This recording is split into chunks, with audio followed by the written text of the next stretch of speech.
Candidates ng Serena sa SeaWorld 2026, laugh trip ang hatid sa mga manonood.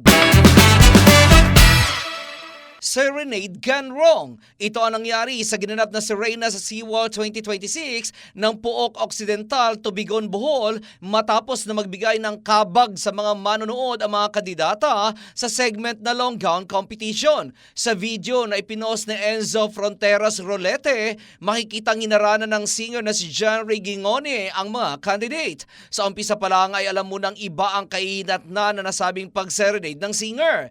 Ngunit lalong lumala ang rayo sa kaganapan nang dumako na ang singer sa isang candidate. Sa una ay nagpabebe pa si candidate hanggang sa pumayag na rin itong haranahin siya. Maya-maya lamang ay bumaba si singer at candidate sa stage kung saan demure na demure pa si pabebing candidate. Ngunit nang pabalik na sila sa stage ay bigla namang nagbabaan ang iba pang candidate kung kaya't kinuha na ni pabebing candidate ang mic kay singer at siya na ang kumanta hanggang sa nakijamming na rin ang iba pang candidates to the point na tila nawalan na ng role ang singer. Sobrang aliw naman ang isang candidate na naiwan sa stage dahil kumumpas ito na tila nag-national anthem na kaya't marami nagkomento na tinapos na nito ang pageant. Hindi rin nakaligtas ang mga hurado dahil maging ang kailang mga iniinom na milk tea ay hiningi ng mga candidate kung saan ang nagpabebe na candidate ay kinuha pa ang matcha milk tea ng isa at walang patumanggang ininom ito kung saan nag-share pa ito sa kanyang co-candidate. Pagbalik naman ito sa stage ay tinuloy ng mga candidate ang pagsipsip at pag-ubos sa mga milk tea ng mga hurado hanggang sa matapos na ang pag-arana ng singer.